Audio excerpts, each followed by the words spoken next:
My sister sabotaged my wedding, and now, with her struggles to conceive, my parents want her to share my baby. As a little background, my sister, Pam, persuaded our parents and a few of our family members not to come to my wedding. She believed it was inappropriate for me to marry while she was divorcing. She turned to lying and spreading rumors to get people to avoid me, because the truth alone wasn't enough to make them hate me. My spouse and I recently shared on social media that I'm currently in my second trimester of pregnancy. My parents and Pam learned about it in this way, and after we had not spoken for over 3 years, they tried to mend things with me. Why? Pam is sadly unable to conceive due to her infertility. Despite the fact that she has failed multiple IVF cycles, she is adamant about trying again. Pam does not believe that surrogacy or adoption are the best options for her at this time. Since I'm expecting a child, my parents thought it would be beneficial to make amends with Pam so she could spend time with a child who is not directly linked to her. They even proposed that the child have 2 mothers, saying that this would benefit me because I would receive more assistance. My parents really only want to pretend to be a happy family now that Pam is unable to have children of her own. During the call, I was able to see through their phony politeness. I informed them that I would not accept this idea and that it was completely irrational to expect me to comply. To be honest, it was ridiculous that they even believed I would think about letting Pam act as the mother of my future child. I clarified that they shouldn't have reached out because I was expecting a baby and they wanted to give Pam a plaything, but rather because they truly loved me and were sorry for how they treated me. They took issue with what I said, claiming that Pam was prepared to volunteer her help for her future niece or nephew, and that they were just offering assistance because they knew I would require help when the child was born. They said I was being too harsh and that it was all perfectly innocent. I replied that my husband and in-laws were already providing me with all the assistance I required. I told them that if it was easy for them to avoid me in the past, they should continue doing so. Here's where I might have gone too far. I suggested that Pam might not be able to conceive because she was a horrible person and wouldn't be a good mother. My parents, a few family members, and of course Pam herself sent me a ton of texts after that call. They all demanded that I apologize to them, claiming that what I said was needless and unkind. I shouldn't kick people when they're already down, they said. The issue is that I can still clearly recall every event leading up to my wedding, and I harbored deep animosity toward Pam for her actions. I find it hard to feel bad about what I said. To put things in perspective, while I was organizing my wedding, Pam had already been married for 2 years. Prior to their marriage, she and her ex-husband had been dating for 3 years, and she had always understood his desire to live a childless life. When they began talking about their future after a year of dating, it was among the first things she brought up to our parents, even though I was in the room at the time. They continued their chat as usual, acting as though I wasn't there. Another problem is that even as a child, Pam and I have never gotten along. She has always been the beloved daughter of our parents. When we were younger, we used to quarrel a lot, but eventually, we just learned to ignore one another. She, therefore, knew for a fact that she wanted children in the future, even if she was telling our parents that he preferred a childless existence. In the end, they agreed to bring up the subject again when they were married, and she hoped that by then, he would have changed his mind. She tried to persuade him to have children, but he refused to change his views, and they started fighting a lot. She would frequently look very distraught at family gatherings and tell everyone about how hard it was to stay with him all the time. Her decision to wed a man who had made it apparent that he didn't want children was, in my opinion, her fault. It was she who thought she could make him reconsider. However, she had no right to hold him responsible when she was unable to. Naturally, I kept all of this to myself since I knew it would just cause more problems. She tried to persuade him for a few months before my parents informed me that Pam had returned to live with them permanently following a heated argument with her husband. They said there was no way out of it at this point. My spouse and I had just begun making deposits for our wedding at this point. After almost 4 years of dating, we had been engaged for a few months. We had waited until we were both comfortable in our employment, even though we had been prepared for marriage for a while. My parents, therefore, told me that they wanted me to put off my wedding indefinitely when they informed me that Pam and her husband were going to divorce. They didn't want me to marry while Pam was divorcing, so as not to offend her. They said that Pam already had it difficult because she had to postpone her intentions to have a baby. They said that I should not go forward with my wedding in order to spare her feelings, because she truly wanted to become a mother. It was likely the most ridiculous and inconsiderate thing they had ever tried to get me to do. I informed them, of course, that I would not delay my wedding for Pam. Whether she liked it or not, I was going to marry. Since we were never close, I didn't care what she thought about my wedding. But my choice did not sit well with my parents. They were upset because I wasn't prepared to put their beloved daughter's sentiments ahead of my own wedding arrangements. They warned me that they wouldn't go if I didn't postpone the wedding.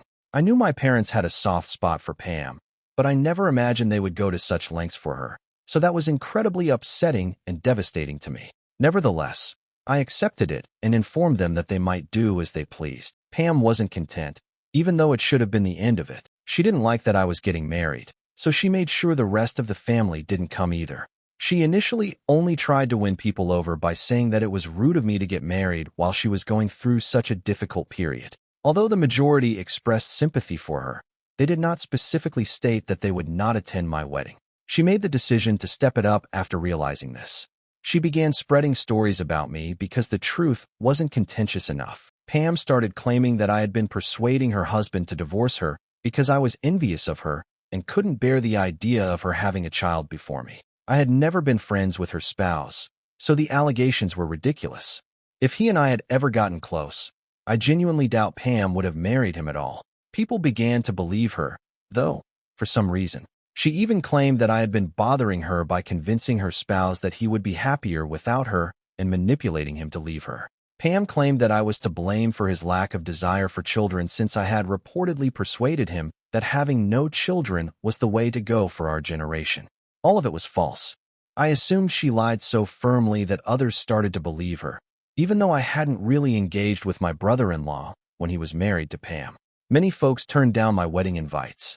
A couple of my supportive cousins and other family members told me about Pam's comments, so I already knew why. I wasn't shocked to learn that no one provided me with a detailed explanation for their refusal. Only a few relatives and a few individuals from my side of the family came to my wedding.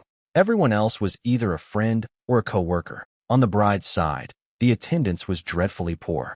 In the weeks before the wedding, I recall being really furious about all of this. Many individuals had already made up their minds, and some had even blocked me, but I knew I could try talking to them and being honest. I didn't bother because it would have been my word against hers. Fortunately, my spouse, friends, and in-laws were there to support me. On the wedding day, I barely noticed that so many of my family members weren't present because they made sure I had so much fun.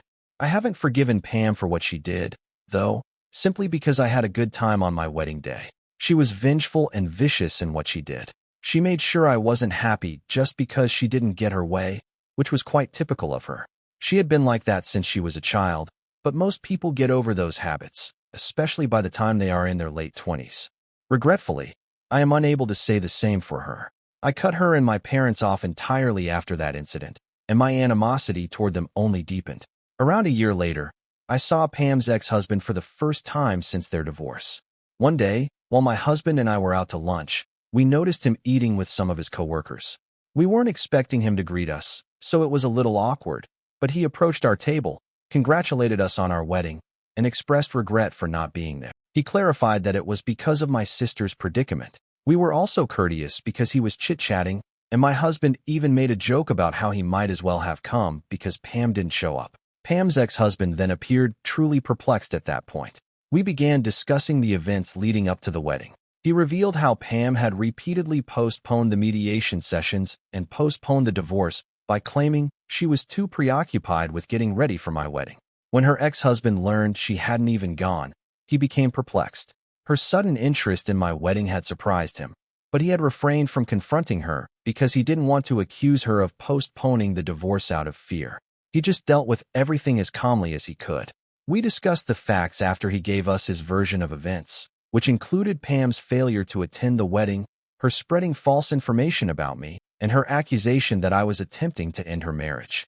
After expressing his shock that Pam would act in such a manner, he revealed the true cause of their split. It was a far deeper issue than a dispute over having kids. After months of arguments about whether or not to have children, her ex-husband finally began to take her point of view into consideration and was on the verge of changing his mind. She told him something that made all the difference the day he made the decision to talk to her about it. She appeared ecstatic when he informed her that he was at last prepared to think about being a parent. Then, in what she believed to be a jest, she said that he would have had to accept it sooner rather than later, even if he hadn't been prepared. She acknowledged that she had surreptitiously stopped taking her birth control pills without telling him. When he asked her to explain, she admitted she might have gotten pregnant if they had kept going that way, making plans for him to simply deal with it. He was unable to accept this perverse scheme. She had deceived us into believing that their disagreements were solely about having children, but in reality, their most recent dispute had been about her treachery. Pam made an effort to make it seem lighthearted, but it didn't make her actions any less serious. In essence, she was attempting to trick him into becoming pregnant so that he would be forced to accept the pregnancy. My husband and I were clearer on why she had behaved so erratically around the time of our wedding after that talk with her ex-husband. She was aware that she was to blame for her divorce. She could have kept it to herself, and none of this would have occurred. Even if she had taken the risky decision to stop taking her birth control, she might have even given birth to a child with her spouse, but she ruined everything for herself before venting her frustration on me. I became much more resentful of her after discovering all of this. I had the option of telling my parents and other family members the truth, but I decided against it. I had already severed my connections with people who hadn't been at my wedding by that point, and to be honest, I just wanted to get on with my life. I made the decision to remain silent and continue. But to be honest, I don't feel bad about what I said because I hate her so much. I genuinely think it's fortunate that she hasn't been able to have children because I don't think someone with her personality could be a decent mother. The fact that she and my parents only contacted me because I am pregnant and they wish to play happy family with my unborn child further bothers me. That simply will not occur. Regarding the notion of my child having two mothers, I concur with my in-laws and my spouse that it is not essential. People's reactions to my comment, especially those with whom I get along, are the only reason I'm even slightly unsure. So, am I the jerk for suggesting that my sister might not make a good mother, which is why she hasn't been able to conceive? In response to inquiries, Pam has not remarried and, to the best of my knowledge, is not currently seeing anyone. Although I don't know much about her personal life, I've learned from friends and family that she is totally unmarried and that her primary goal at the moment is to have children. You can guess why she isn't interested in adopting a child or using a surrogate. In my opinion, it's because she feels that a child isn't truly your child unless you've given birth to it yourself. She has been trying for over 3 years, including when she tried to conceive with her spouse and when she used donors for IVF following the divorce. So far, nothing has worked for her. Most people would think about other choices by now, but she isn't interested, and that's her decision. The fact that she and my parents only tried to reconcile after I revealed my pregnancy is what truly seems odd. The remark about two mothers stuck with me. Additionally, you all observe that they made particular reference to the fact that this baby would be linked to her by blood. Technically speaking, my child would be her blood relative because she is my biological sister. However, bringing it up while trying to make amends is odd, and their actions simply gave off a disturbing, almost baby stealer atmosphere. I'm afraid she'll start projecting and acting like the mother if I do try to forgive her and give her some contact with my child. I can't allow that to occur. Some of you have questioned why I haven't defended myself in front of the rest of the family or spoken out about the true cause of her divorce. In all honesty, I don't believe it's worth it. I became aware of my true friends and supporters after the wedding.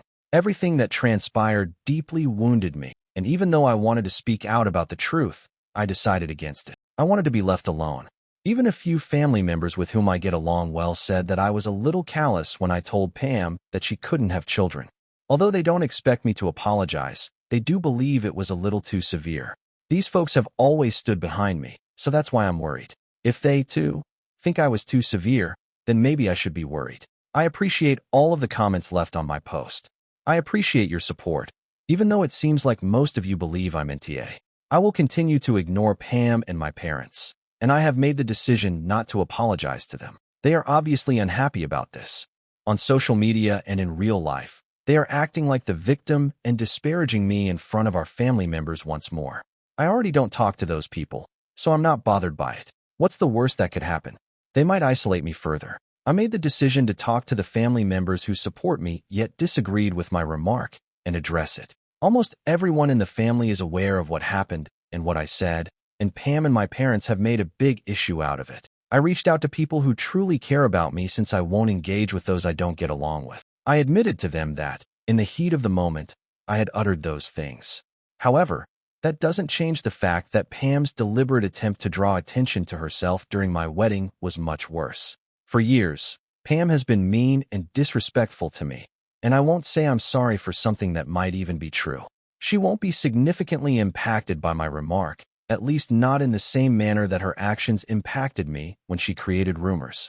Because of what she said, my family declined to come to my wedding. It's not the same thing because my viewpoint won't stop her from being pregnant. Those who were on my side are still supportive, and my relatives seem to understand this. I'm okay with them deciding not to talk about it anymore. All I want is for my pregnancy to be a joyful and healthy one. I hope this tension between Pam and my parents ends quickly. I don't want them to stretch this out because I might have to tell them some things they won't like. This is something I really don't want to deal with, especially now that I'm expecting. For the past 2 weeks, since I last spoke to them on the phone, my parents have been playing the victim and informing everyone in the family about what I said.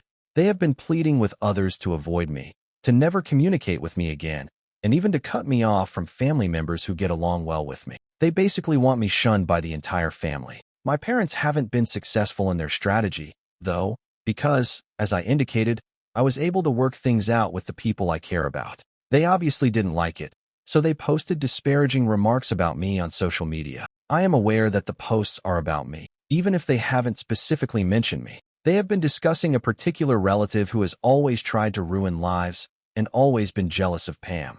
That's why, allegedly, I made fun of her infertility. They say I knew it was all lies, so at first, I didn't care, but it really got to me when they recently posted that I was the one who destroyed Pam's marriage. I chose to reply since they were repeating the same falsehoods they had told about me around the time of my wedding. I made contact with my former brother-in-law. Even if we don't communicate frequently, we are on speaking terms because we still greet each other on holidays and on our birthdays. I told him everything that had been going on and asked if he would mind if I told the truth in public. He gave his permission, so I did. The drama has escalated since I wrote about Pam's actions and the true cause of their divorce. Although I haven't spoken to anyone directly, family members have been calling, texting, and emailing me to ask whether it's true, to ask me to remove the post, and even to accuse me of lying about Pam once more. None of them have received a response from me. My parents and Pam, on the other hand, have remained remarkably silent, which suggests that they have little to defend themselves with. They'll find words, though, I'm sure. Even after all of this, it's disheartening that no one in the family has bothered to apologize to me, but it's okay since it's exactly what I anticipated. I believe I've been successful in exposing Pam for who she truly is, which was my major objective. I'm just going to relax and observe what happens next. A few days after my last post, Pam and my parents finally contacted me, stating that they were prepared to apologize, but only if I consented to have my post removed. The rest of the family hasn't expressed regret to me, but they seem to have contacted my parents and Pam to criticize their actions. They told my parents that it was unfair to portray me negatively when Pam was ultimately to blame for her divorce. Their relationships with the family have suffered greatly as a result of their years of deceiving everyone. It's amazing how fast certain family members went from detesting me to turning on Pam. However, as I already stated, I don't hold their change of heart in high regard. For those who assumed that I was the cause of Pam's marital issues, they're now equally eager to assume that she was at fault from the beginning. They still refuse to say sorry, and the majority of them have ceased getting in touch with me. No one is requesting me to remove the post, and no one is interested in knowing if I was speaking the truth. I replied to Pam and my parents that I would wait to remove the post until I felt like it. I don't care about their apologies anymore. I responded to their email correspondence and subsequently blocked them. They haven't made an attempt to get in touch with me since. But this morning, I made the decision to remove the post. Not for them, but rather because I don't want my social media accounts to be overflowing with posts about unimportant people. Retaliation isn't beneficial, and as I mentioned, I want a pleasant and healthy pregnancy journey. Furthermore, I believe that's sufficient punishment for Pam and my parents because they are who they are. I have family and friends who truly care about me, and my spouse and I are content. I really only need that. It doesn't really matter what my sister and parents are doing these days. I hope they understand, after everything that has transpired, that I don't want to interact with them ever again and that they should avoid me. That's all I have to say, and considering everything that has happened, I doubt they will get in touch anytime soon. I'm grateful to everyone who has helped me, answered my messages, and given me guidance. It is really important to me.